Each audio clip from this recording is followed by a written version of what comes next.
अस्सलामुअलैकुम students, welcome to my YouTube channel MZ math studio. हमने exercise 3.2 के पहले 3 क्वेश्चन कर लिए थे। आज हम क्वेश्चन नंबर 4 जो है वो सॉल्व करेंगे।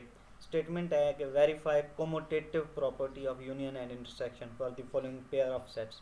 हमें जो नीचे सेट दिए गए हैं इनमें हमने कोमोटेटिव प्रॉपर्टी को जो है वो सेटिस्फाई कराना है, वेरीफाई कराना है।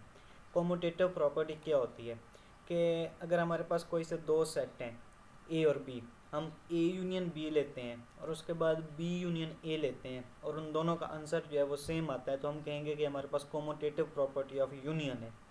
इस तरह अगर हमारे पास ए और बी दो सेट हैं, अगर हम ए और बी का इंटरसेक्शन लेते हैं और बी और ए का इंटरसेक्शन लेते हैं, यानी कि ए इंटरसेक्शन बी और बी इंटरसेक्शन ए, अगर इन दोनों के जो आंसर हैं, इन दोनों की जो वैल्यूज़ हैं वो हमारे पास सेम आती हैं, तो इनको हम कहेंगे कि हमारे पास कोमोटेटिव प्रॉपर्टी हैं इंटरसेक्शन की। कोमोटेटिव मतलब एक दूसरे को मुतबादिल, यानी कि ए यूनियन बी बराबर है बी यूनियन ए के। इस तरह इंटरसेक्शन बी बराबर है बी इंटरसेक्शन ए के, तो ये हमारे पास कोमोटेटिव प्रॉपर्टी कहलाती हैं। अगर हम यूनियन ले रहे हैं तो हमारे पास कोमोटेटिव प्रॉपर्टी ऑफ यूनियन हो जाएगी। अगर इंटरसेक्शन ले रहे हैं तो हमारे पास कोमोटेटिव प्रॉपर्टी ऑफ इंटरसेक्शन हो जाएगी। कोमोटेटिव प्रॉपर्टी हमने सेटिस्फाई करानी है, हमने यूनियन और इंटरसेक्शन दोनों की प्रॉपर्टी जो है वो सेटिस्फाई करानी है। हम सबसे पहले कोमोटेटिव प्रॉपर्टी ऑफ यूनियन को जो है वो सॉल्व करते हैं। कोमोटेटिव प्रॉपर्टी ऑफ यूनियन में हम सबसे पहले ए यूनियन बी लेते हैं। जिस तरह हम पिछले क्वेश्चन में यूनियन लेते हैं सेम वैसे ही करना है। ए यूनियन बी, ए की वैल्यू हमारे पास ये आ गई 1 2 3 4 5। यूनियन बी हमारे पास है 4 6 8 10। यूनियन के अंदर हम जानते हैं कि हमने पिछले क्वेश्चन में भी जो है यूनियन को सॉल्व किया है कि हम दोनों सेट की वैल्यूज़ लिखते हैं। उसमें जो वैल्यू रिपीट हो रही होती है, यानी कि जो वैल्यू दोनों में कॉमन आ रही होती है, उसको हम एक बार लिखते हैं, बाकी सारी वैल्यूज़ को लिखा जाता है। इसका ये तरीका है कि सबसे पहले आप ए की वैल्यू लिख लें जो आपको सेट ए दिया गया है, उसकी वैल्यू हमारे पास है 1 से लेकर 5 तक। उसके बाद आप बी की वैल्यू लिखें। बी की वैल्यू में अगर आप देखें तो 4 आ रहा है। 4 इधर ए में भी है बी में भी है, तो हमने 4 को सिर्फ एक दफ़ा लिखना है जो कि हमारे पास पहले आ चुका है। उसके बाद अगली सारी वैल्यू 6 8 10 ये हमारे पास ए यूनियन बी का जो है वो आंसर आ जाएगा।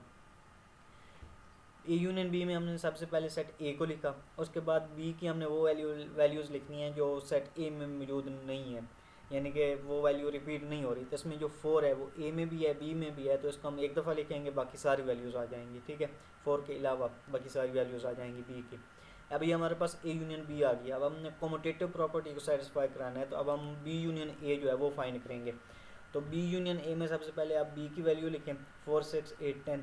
यूनियन ए की वैल्यू 1 2 3 4 5।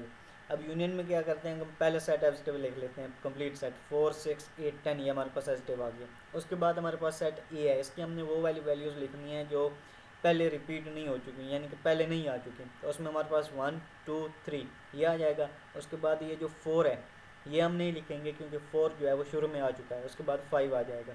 या आप इसको अगर आप एक तरतीब के साथ लिखना चाहें तो आप इसको भी लिख सकते हैं कि 1 2 3 4 5 6 8 10। इस कॉपी के भैया नंबर 2 का नाम दे दें। और ये जो हमने ए यूनियन बी फाइंड किया था वो हमारे पास भैया नंबर 1 थी।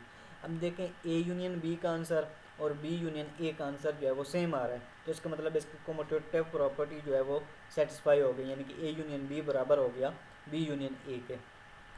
अब हमने intersection commutative property of intersection find करना है। जिस तरह हमने यूनियन लिया है उस तरह ए इंटरसेक्शन बी का पहले आप इंटरसेक्शन लें, ए इंटरसेक्शन बी को सॉल्व करें, उसके बाद बी इंटरसेक्शन को सॉल्व करें।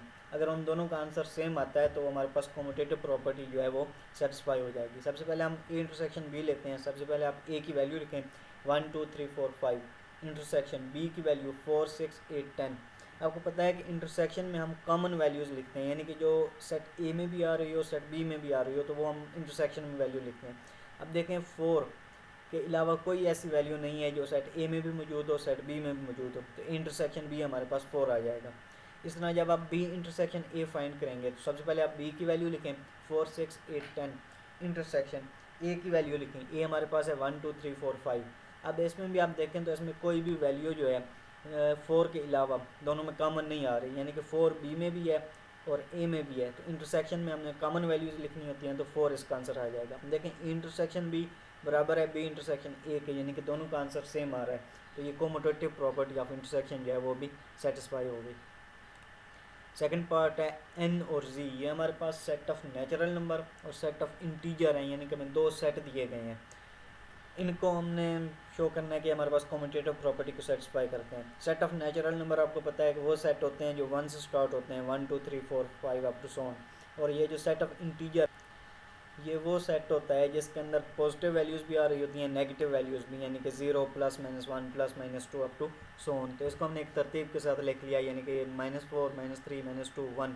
-4 से आगे भी वैल्यूज़ जा रही हैं क्योंकि एक इनफाइनाइट सेट है, तो -4 से आगे भी वैल्यू जा रही हैं, तो हमने एक कुछ स्पेसिफिक वैल्यूज़ जो हैं वो ले ली। तो -4 -3 -2 -1, उसके बाद 0 भी सेट ऑफ इंटीजर के अंदर आता है, ठीक है।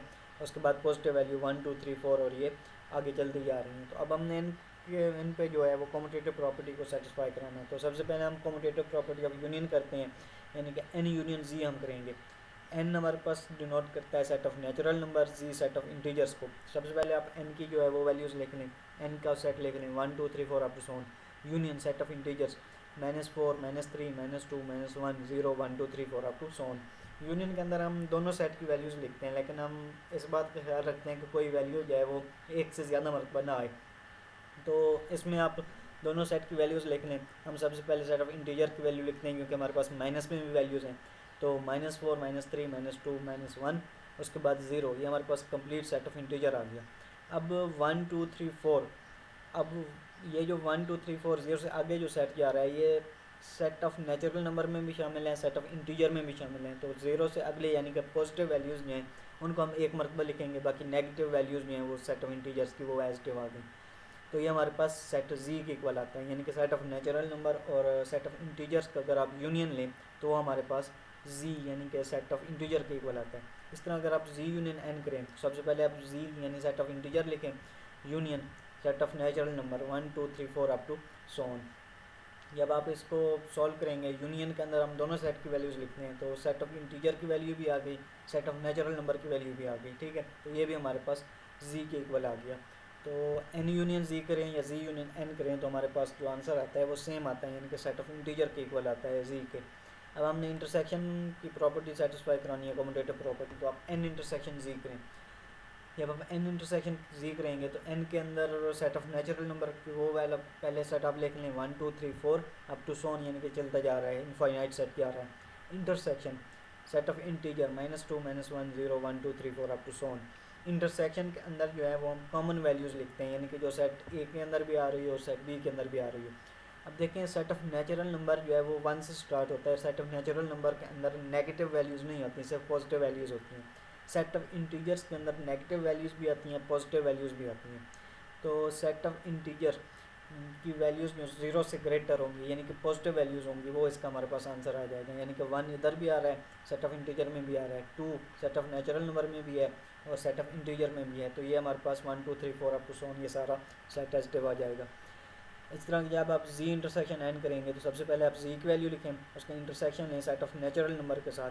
तो ज़ाहिर सी बात है इसमें भी वही वैल्यूज़ आएंगी, यानी कि पॉजिटिव वैल्यू जो सेट ऑफ नेचुरल नंबर में भी हैं, सेट ऑफ इंटीजर में भी हैं, यानी कि 1 2 3 4 अप टू सो ऑन। तो ये हमारे पास इसका आंसर आ गया। अगर आप इस पर थोड़ा सा और करें तो यहाँ से आपको एक ऑब्जेक्टिव भी मिलता है कि अगर हम सेट ऑफ नेचुरल नंबर और सेट ऑफ इंटीजर का इंटरसेक्शन लें तो हमारे पास कौन सा सेट बनेगा। तो यहाँ से आपका एक ऑब्जेक्टिव क्लियर होता है कि जब हम सेट ऑफ नेचुरल नंबर और सेट ऑफ इंटीजर का जो है इंटरसेक्शन लेते हैं तो हमारे पास सेट ऑफ नेचुरल नंबर बनता है। लेकिन अगर हम सेट ऑफ नेचुरल नंबर और सेट ऑफ इंटीजर का यूनियन लें तो हमारे पास सेट ऑफ इंटीजर आता है। तो ये आपकी एक किस्म की जो है ऑब्जेक्टिव टाइप यहाँ से क्लियर हो गई। उसके बाद थर्ड है, इसमें हमें जो सेट ए दिया गया है सेट बिल्डर फॉर्म में दिया गया है, यानी कि नोटेशन में हमने लिखा है A is equal to X such that X जो है वो बिलोंग करता है सेट ऑफ रियल नंबर से and X is greater than or equal to 0। और जो सेट बी हमें दिया गया है वो सेट ऑफ रियल नंबर है। हमने रियल नंबर को काफ़ी दफ़ा डिस्कस किया है कि हमारे पास रियल नंबर वो नंबर होता है जिसमें दुनिया जान के तमाम नंबर्स आ रहे होते हैं, यानी कि चाहे वो कोई पॉजिटिव नंबर है, कोई नेगेटिव नंबर है, कोई रेशनल है, इरेशनल है, डेसिमल यानी कि स्क्वायर रूट, अंडर रूट, जितने हमारे पास मैथमेटिक्स में नंबर होते हैं वो सारे रियल नंबर के अंदर आते हैं, ठीक है।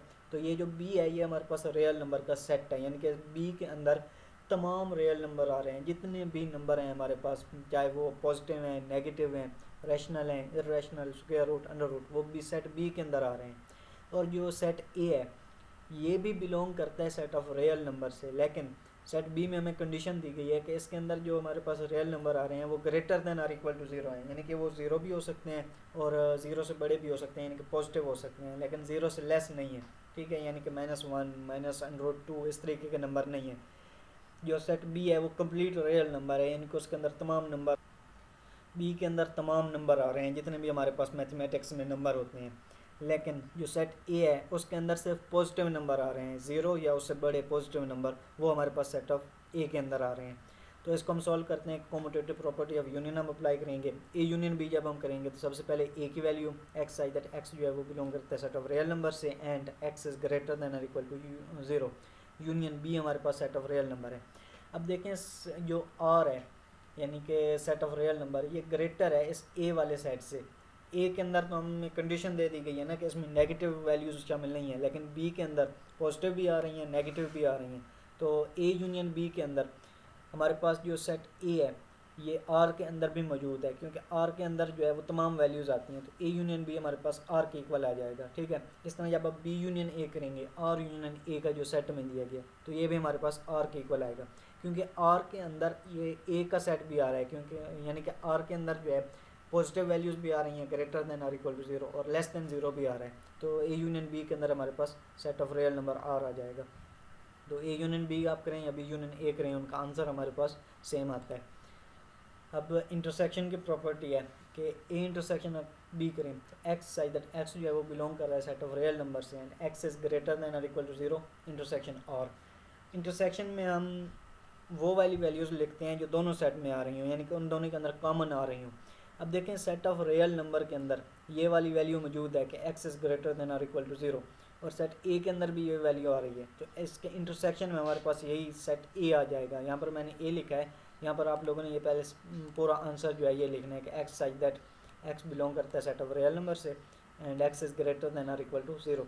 इस तरह जब आप बी इंटरसेक्शन ए करेंगे और इंटरसेक्शन ए का ये जो सेट लिखा गया है तो इसका आंसर भी हमारे पास ए आएगा, क्योंकि ये जो ए का सेट है ये ए में भी आ रहा है और बी यानी कि सेट ऑफ रियल नंबर के अंदर भी आ रहा है, तो बी इंटरसेक्शन ए हमारे पास ए के इक्वल आ गया। तो इजी से क्वेश्चन है, बस आपने एक दफ़ा ए यूनियन बी या ए इंटरसेक्शन बी लेना है और उसको सॉल्व करके उसके बाद आपने बी इंटरसेक्शन ए या बी यूनियन ए की जो है वो वैल्यू निकालनी है। तो उनकी वैल्यूज़ अगर सेम आ जाती हैं तो कम्यूटेटिव प्रॉपर्टी जो है वो सेटिस्फाई हो जाएगी। तो इंशाल्लाह अगली वीडियो में हम इससे अगले क्वेश्चन करेंगे।